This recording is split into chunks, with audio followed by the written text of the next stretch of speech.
Hello, ladies and gentlemen. This individual is Sheila O'Neill, or Sarah Johns, whatever she calls herself these days.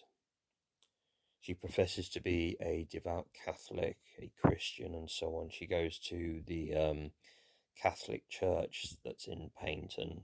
I forget the name of it. I can find out later, and I can add that in the form of a sort of subtitle text or whatever you wish to call it. Anyway.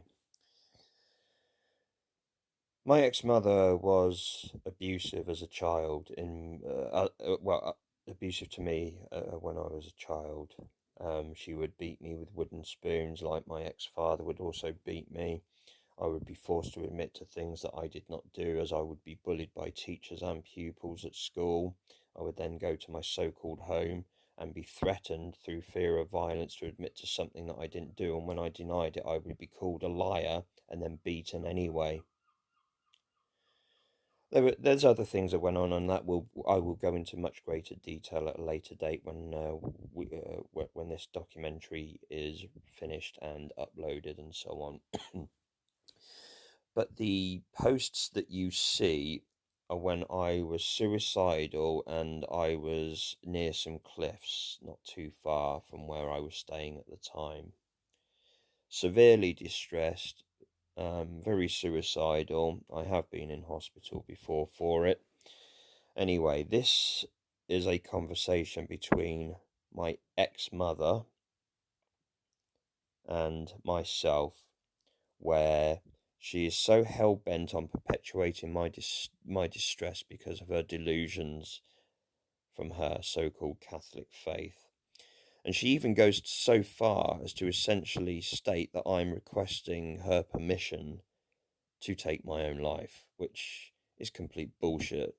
But it doesn't surprise me that she would have the arrogance to even come out with something like that. And then she refuses to discuss it. She clearly did want to abandon me. She was just not interested. I foolishly had decided to make contact with her. It was only purely by accident. I thought I'd deleted her number, and for some reason my phone rang out on her, and she called me back.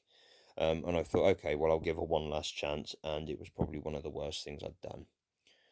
She was not interested in any way, shape, or form helping me. I elucidated all the events that had transpired, the false allegations and abuse, and she said she would do whatever. She's like, "What do you want me to do?" And I'm like, "Well, I've told you what's happened.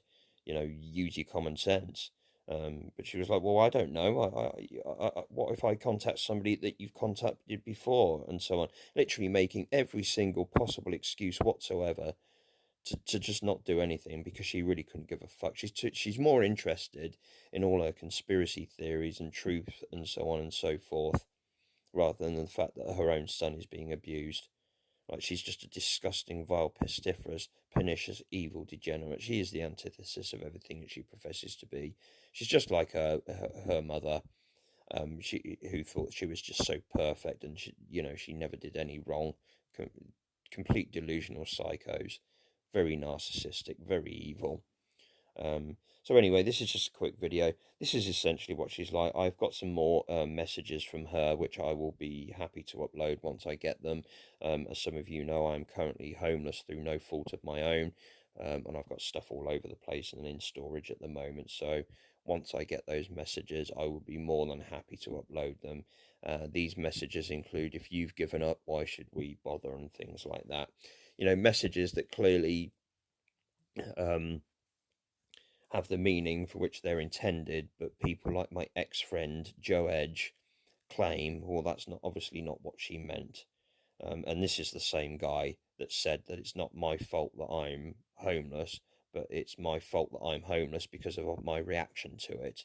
How the fuck that makes any sense, I don't. Anyway, that's in another video. That's a separate issue, but I'm just kind of giving you some further information with regards to this situation, how people support this kind of abuse against me. So yeah, this is who she truly is. This is how she treats her own family. She's a disgusting individual. And I have, of course, contacted this church, and they have refused to respond because they're spineless, degenerate filth, pretty much like the majority of people in England today.